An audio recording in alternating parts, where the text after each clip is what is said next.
Let us be silent as Frank prepares us for worship.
Tēnā koutou te whānau o Auckland, Unitarians.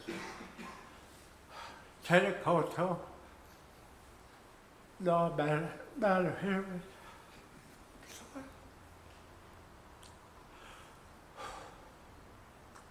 No mai, haere mai, ki te hui o te rā nei. Haere mai ki te kaupapa o te rā, ko Clay Nelson, toku ingoa. Tēnā koutou, tēnā koutou, tēnā tātou katoa.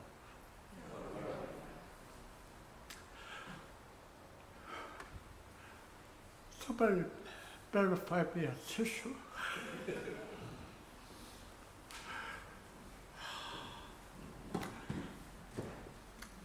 I thought I got all this out of me. Preparing the service, but apparently not.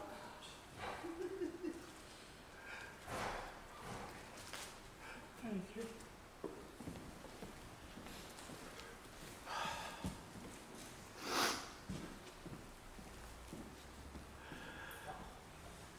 Welcome all, church follow and visitors,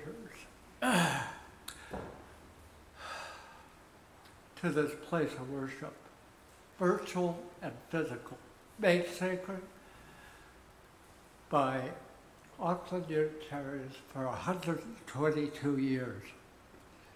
Welcome to those joining us remotely, and to those here in the building, and to those watching the recording at a later time. For those here in person, you're invited to join us for a cuppa immediately following our service. It is a very important sacrament of hospitality. My opening words are from a poem by James Baldwin. Nothing is fixed. For those not familiar with James Baldwin, he's an American black author who's written many important books. For nothing is fixed forever, forever, forever. It is not fixed. The earth is always shifting. The light is always changing. The sea does not cease to grind down a rock. Chris is going to help me today. It's my privilege for us together to light this chalice and also to have the opportunity to do the reading for today. The reading for today was written for ministers by Celia Thurston at a clergy retreat. And I dedicate this to Clay, for whom this is his last service in his role as a paid minister. I light this chalice for all the times, I have to put it down, sorry. I light this chalice for all the times you have lit this chalice.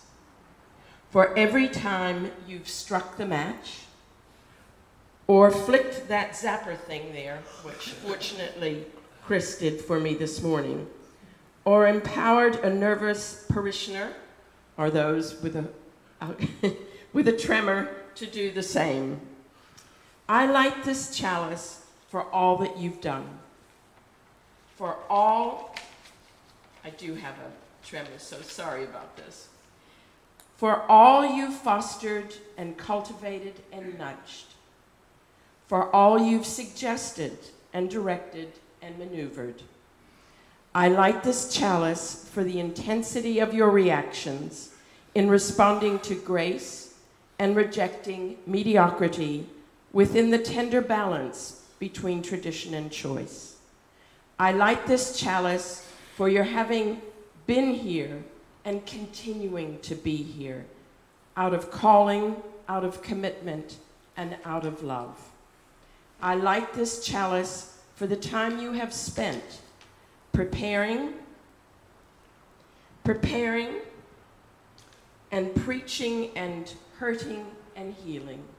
I light this chalice for you, Clay, and on behalf of all Auckland Unitarians, I thank you. Thank you.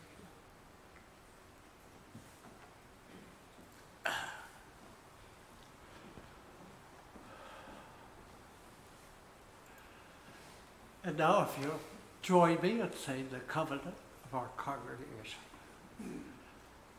Love is the doctrine of this church, the quest for truth is sacrament, and service is his prayer, to dwell together in peace, to seek knowledge and freedom, to serve humankind in fellowship, to the end that all souls shall grow in harmony, thus we covenant with each other and with our God. Now I invite Jamie to play some special music for us. The special piece I'll be playing today is a Bach fugue in D minor. It's nicknamed the Giant Fugue because you'll hear, if you can hear, in the pedal line, you'll hear the giant climbing up and falling down.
decided to entitle my last random musing that great Kiwi expression, nah, yeah.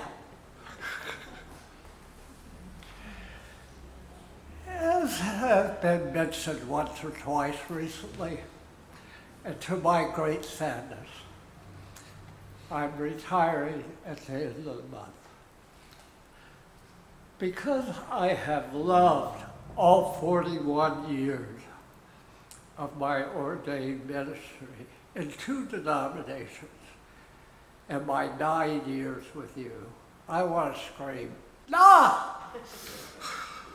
This isn't how I planned it, but yeah, it is the reality I must come to accept, kind of. The expectation of ministers when they retire is to absent themselves for at least a year from the congregation they served to make room for the new minister. As trade you ministers don't grow on trees in New Zealand or Australia, it will be a while before we can hire my replacement. I've been asked to help fill the vacuum on a voluntary basis while you figure out where you want to go. But I do want to respect the tradition of making room for the future, which could be my other title. I will take direction from the MC as best I can. It's hard for a minister. And the transition team. Lead worship on occasion when asked by the worship associates. Will help mentor those taking a worship study course at the request of ANZOA and UK Unitarians.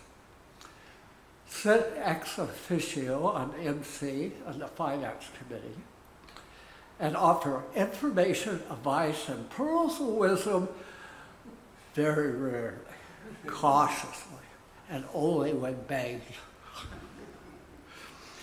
This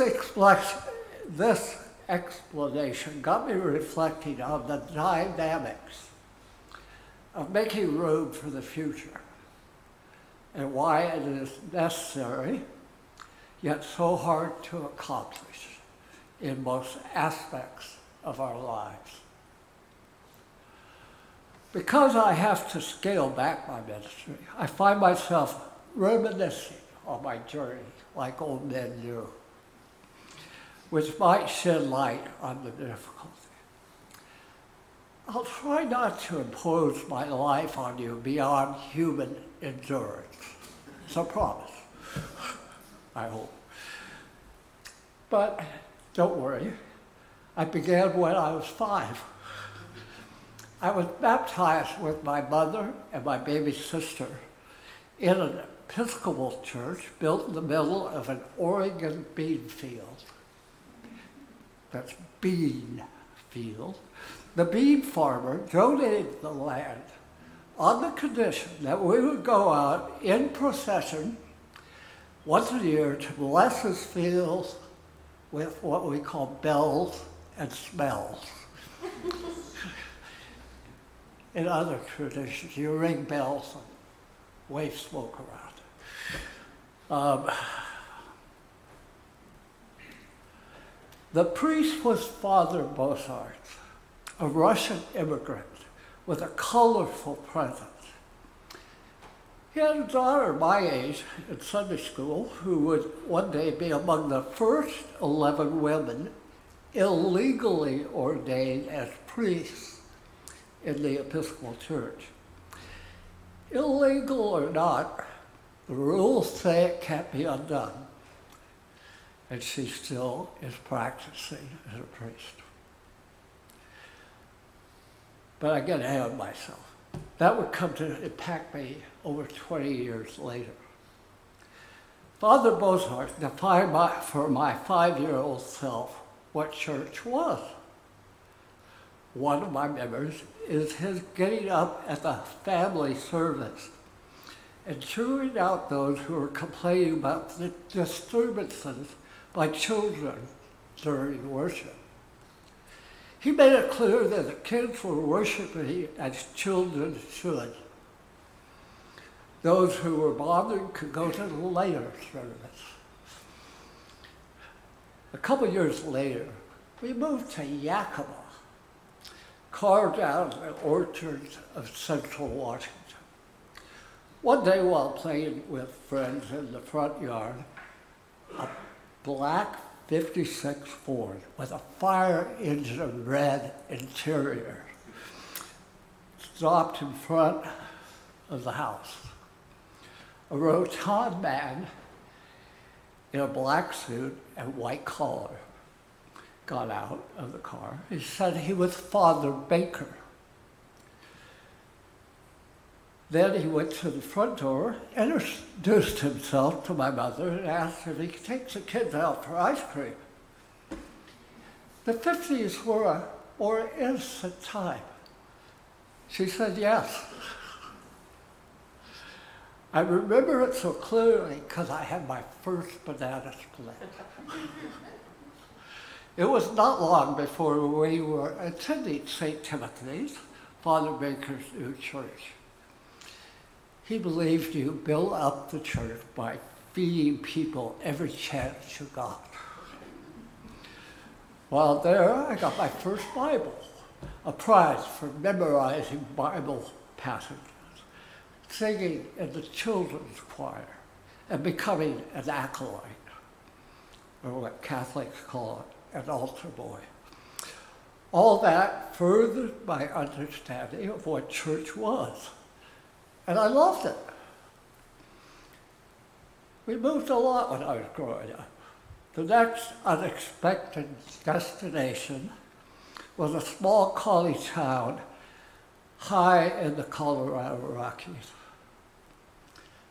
Always being the new guy made me an easy target for bullying by my peers and even some of my teachers.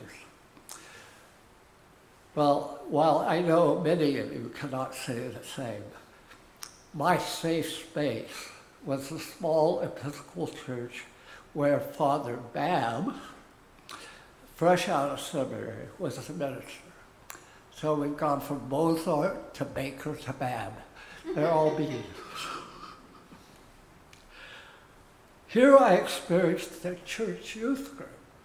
It was a place to hang out with new friends, learn more about my faith tradition, explore more about who I am, and do service projects for the community and church. Church was fun, good for my fragile self-image. Now, there would be other moves, actually lots of them, but you get my drift. Church continued to be my safe place, which constantly challenged me to grow in unexpected ways that I didn't often realize. I didn't understand it then. I had no input in deciding to move, but each move made room for a future I could not anticipate. Okay, moving ahead a few chapters, a lot of new chapters. I still didn't appreciate how hard the future was to predict. For instance, I was accepted into a PhD program at a highly prestigious university and ended up going to seminary. I sure as hell didn't see that coming.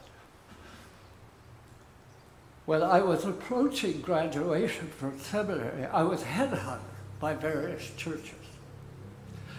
I was looking for a traditional parish, much like those I grew up in. So I was surprised, to say the least, when the rector, what we call a vicar in America,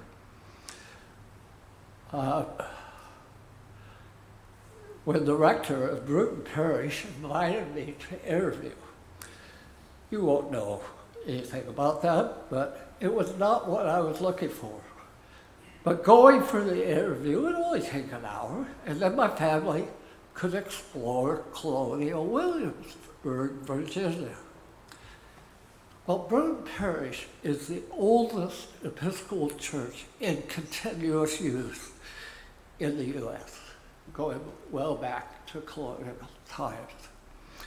It has more than 1 million visitors a year. George Washington, Thomas Jefferson, Patrick Henry, Thomas Paine, and many other founding fathers worshiped there. Pocahontas was baptized in their baptismal font.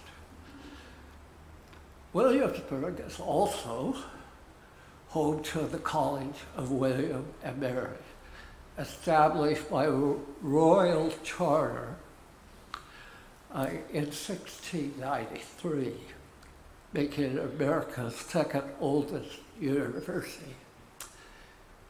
Any idea what the first is?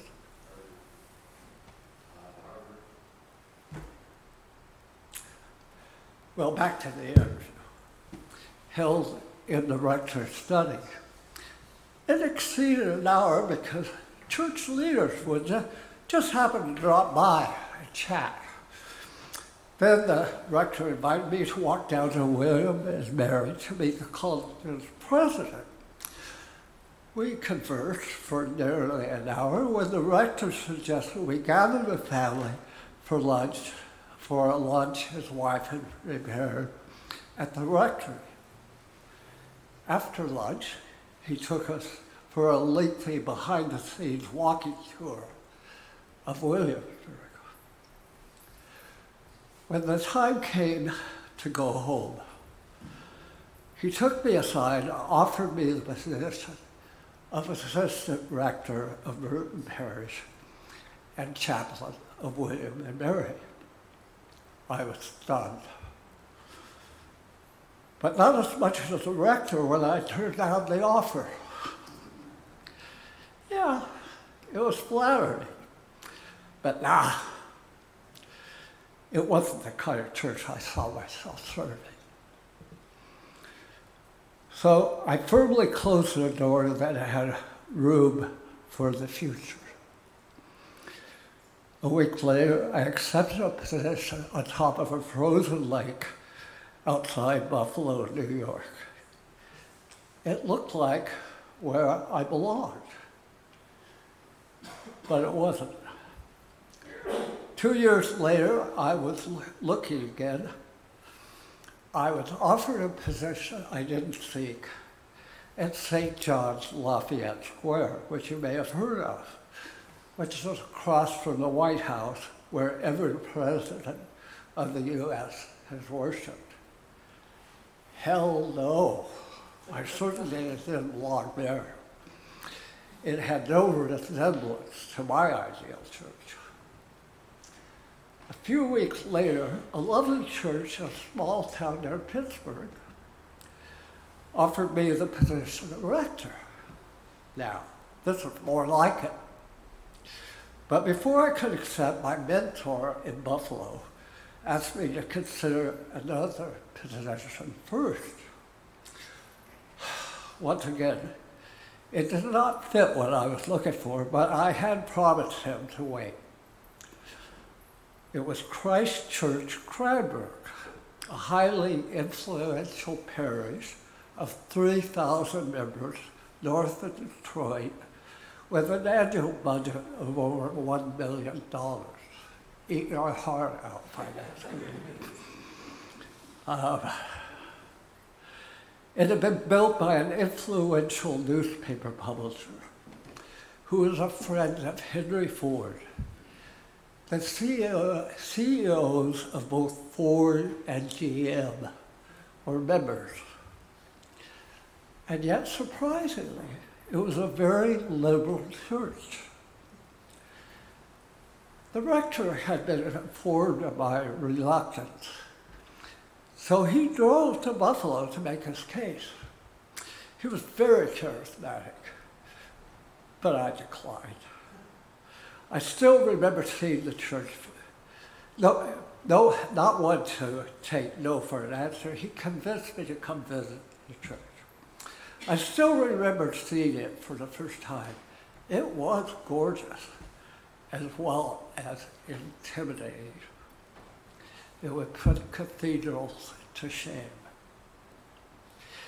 He pulled out all the stops, kind of like Jamie,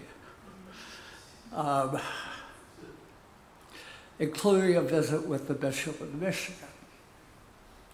He explained that there were 5 clergy on staff, but I would be the number 2, responsible for running the church while he dealt with diocesan and national church affairs. I still declined. I knew what my future was, and that wasn't it.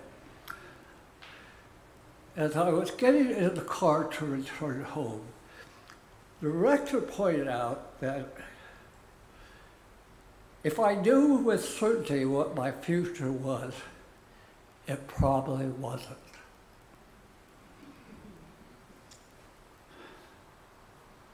And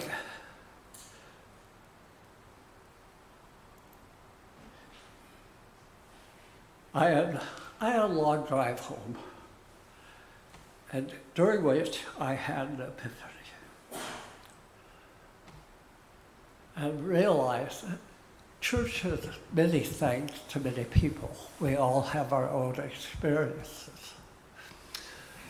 But for me, church was a beloved community, not a club.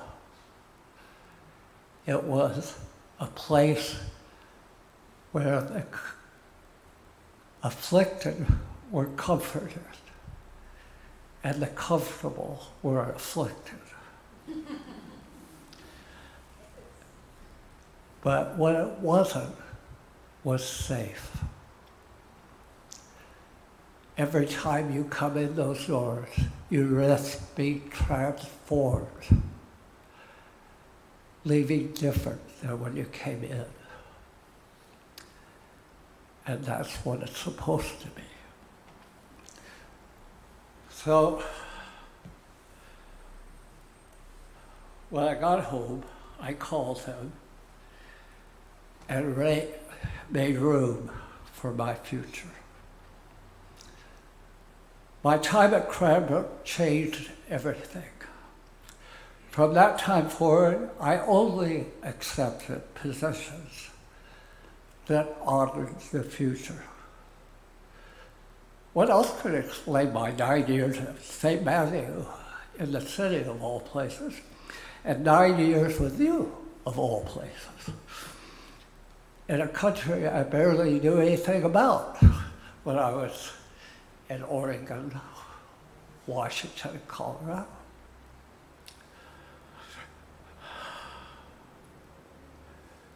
Neither place was on my future itinerary, nor did they resemble those churches I grew up in, that it had frozen my idea of being church. So, here we are. I have no idea what the future holds for my retirement, but I will try to make room for it to be revealed.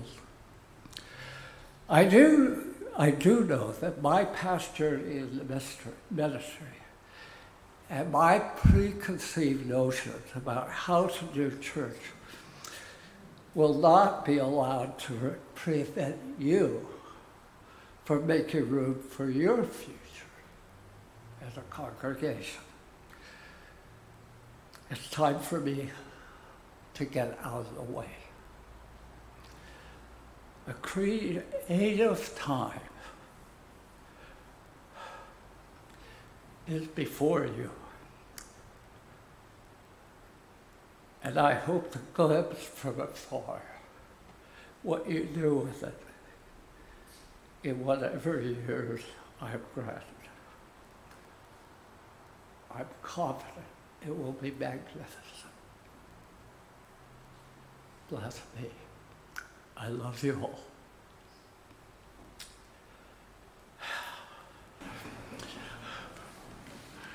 Please join me in the words for Extinguishing the Chalice. We extinguish this flame, but not the light or the commitment. These we carry in our hearts until we are together again.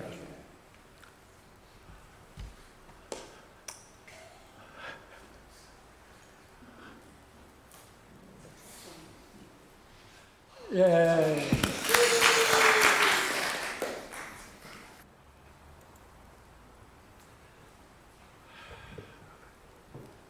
My closing words. Beloved, may love guide you on the journey forward.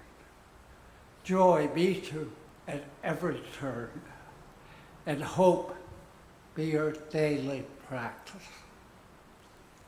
May gratitude companion you, compassion embolden you, and open-hearted courage be your unending choice. May peace challenge you, dear ones. Generosity empower you. And may you know in every day that you are enough, just exactly as you are. And you are not alone. Blessed be, and farewell, Mitchell. Our postlude is by Jamie. The postlude today will be a piece by Mendelssohn. The postlude will be Mendelssohn Sonata and the final movement, Finale.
We are blessed by two outstanding musicians. Let us thank them.